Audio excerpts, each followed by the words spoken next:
Sadhguru, I wanted to know that when we are silent, still we feel that mind chattery, which always bothers us, and our thought always shifts back to past and future imaginations, which will not be any of output.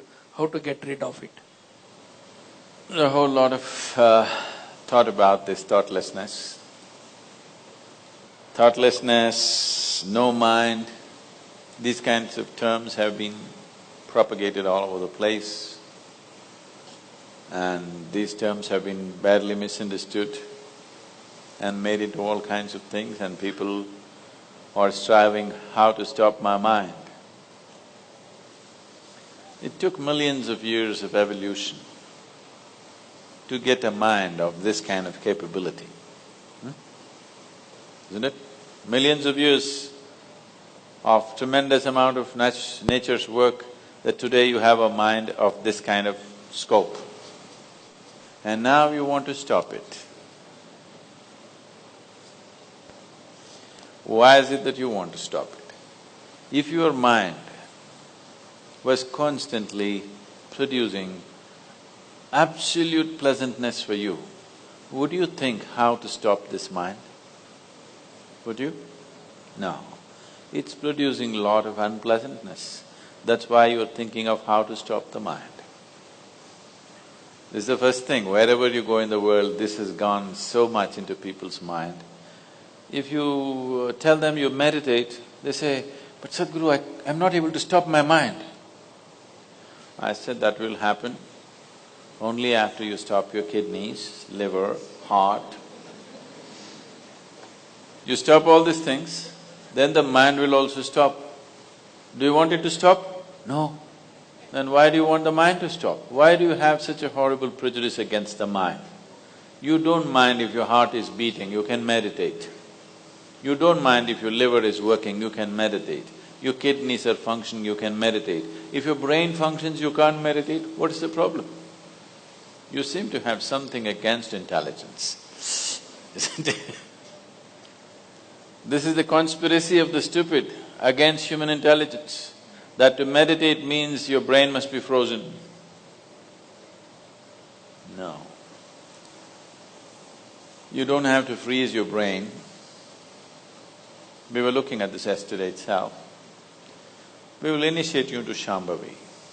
It's a simple process. There are many ways to do it. This is one simple way. But it's a powerful process. If you sit here, you will see your body is here, your mind is somewhere, who you are is somewhere else. Once there is a space between you and the mind, then what the mind is not doing, what the mind is doing is not even an issue. It is like you're stuck in the traffic jam. You're struggling through the traffic. That's one experience. Suppose you're either standing on Chamundi Hill or you're floating in a hot air balloon and look down at all the traffic. Very peacefully, traffic. Why? To the distance, isn't it? When you're in it, traffic is a different experience. From really high up there, sitting in a hot air balloon, you look down, you can't even hear the sounds. Looks wonderful, traffic, isn't it? Yes or no? Because there's a distance. So once there's a distance between you and your mind's activity, mind is not a problem. Mind is a miracle, it is not a problem. And anyway, if thoughts are going continuously, if you're having a mental diarrhea, obviously you ate some bad food, isn't it? Yes. If you're having a physical diarrhea, you ate some bad food, isn't it? If you're having a mental diarrhea, you are obviously consumed something wrong. What this wrong thing could be is, the moment you identify yourself with something that you're not, then you're finished. Your mind is a continuous runs. There is no other way. Do what you want, try as hard as you want, it is not going to stop. If you do not identify yourself with anything that you are not. You know how to be with everything, you know how to use everything, but you're not identified with it, then you will see if you sit here, simply mind will be like this. You want to use it, you can use it, otherwise it'll be like this. Right now your hands are like this, or you're holding it tied up because it'll go all over, is it? No. You can keep it like this. You can keep it like this, you can keep it like this. When you want to use it, you can use it. So it's a useful instrument. Suppose your hands become like this. You know, some people have become like this.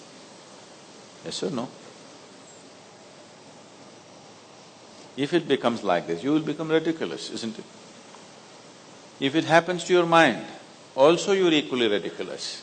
It is just that you are living in the comfort that nobody else can see it. But people can see it. They watch you closely enough, they can see it, isn't it? And whether they can see it or not, that's not the point. The point is, the most important faculty of your life is out of control. Doesn't matter whether they can see it or not, that's not the issue. The issue is, the most important faculty in your life is out of control, doing its own rubbish all the time, not doing what you want it to do. So, if you have to be freed from this ailment, you should stop eating bad food. Wrong food or bad food means you are identifying yourself with things that you are not. If you sit here, if you're not identified with this and with this, then you will see everything is just fine. Then your mind will do what you want it to do.